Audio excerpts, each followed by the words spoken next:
Hi all, this is Robert Appleton from the New York Film Academy, just doing a beginning tutorial for the game students here on and how to make a couch. We're just going to look at some simple techniques.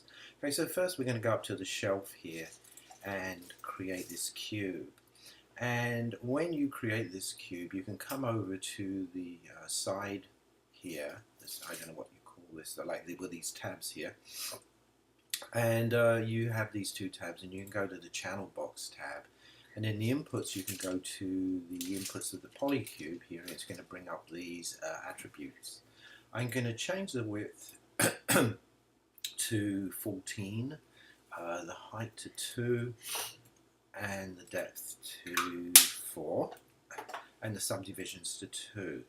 The reason I'm changing the subdivisions to 2 is because I want to break this in half, because I only want to work on one half. This is symmetrical, and one of the advantages of using computer modeling is that you can do one half or one part of an object and then duplicate it and mirror it over.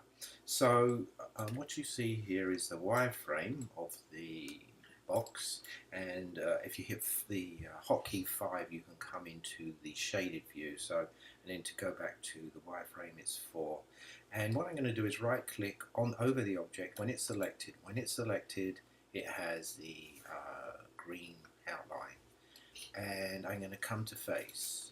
Right, so that's a face mask, so I'm going to right click over the object and go to the face mask, and you should see these little dots. If you don't see those, by default Maya will use another way of depicting faces. I do not recommend it for very specific reasons, and we'll go into those later. But so what you want to do is go to Window, Settings and Preferences, and you want to go to Selection and just change that selection, the polygon selection, to Select Faces with Center, and save that. Okay.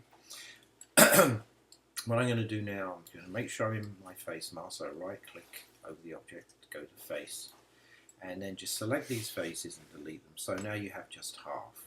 Okay. So the next thing that you're going to do is select the object again, right click, and hold down the shift key. So this will give you the Insert Edge Loop tool. You're just going to click on one of these, this edge here. Just slide this along till it's about the thickness you want of an armrest. And then we're just going to do another piece again and come here to the back, and this will be the back of the settee, or whatever you call it, a sofa. I'm going to hit W to go back into my Move tool. Yeah, go to the Object mode. Right, so right click Object mode. So when you right click over an object, you can go either to these components here or take it back to the object.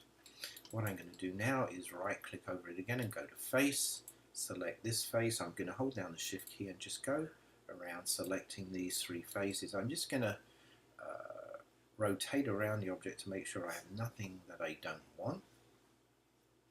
Okay, sometimes it's easy to select something in the back. Turning off the grid here. I'm going to hold down the shift key, right click, and go to extrude face, and I'm just going to use the blue arrow here to pull these up so that I have something like that. So there's my armrest, so this is the back. I'll bring up the back a little more, so I'll hit and I'll just kind of come back into object mode here.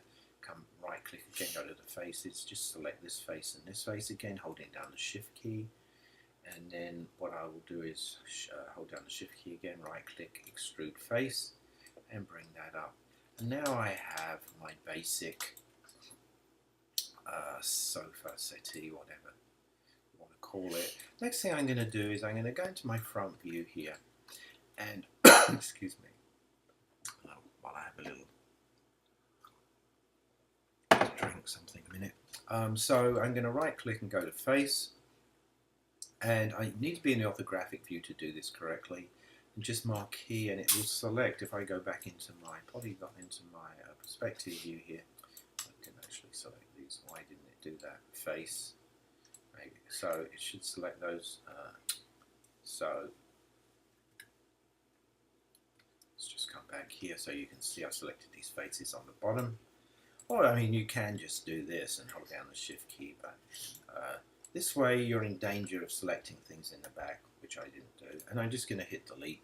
I'm going to go to my side view here, so space bar, left click, right view here, and then I can go to the faces here and just select these guys and delete those, because these are in the back and underneath. We don't need those. So I have this like that. So I have my basic settee here, and at this point, if you look up here, we have only 18 faces. Okay. So I'm going to go back into my right view here, and I'm just going to grab these vertices here and hit the W key to the move tool. Just move this back, maybe move this back a tiny bit, okay, because I want my guests when they arrive to be able to watch the Super Bowl leaning back a bit, not feel like they're sitting at work, okay, and so that's good. So I'm going to go, so what I want you to see as well is that I have, because of my when I extruded, it created these new faces here. I don't need those, so I'll go to these faces, right click and delete them. I'm hitting the delete button there.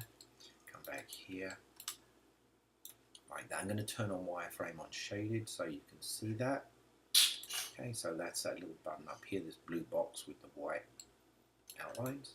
So now I have this. I'm going to just go to edit, delete by type history. If you look over in the right hand on the channel box, you see all that history. It's going to disappear. Okay, I don't want that. And now what I'm going to do is just mirror this across. So I'm going to go to mesh, mirror geometry, option box.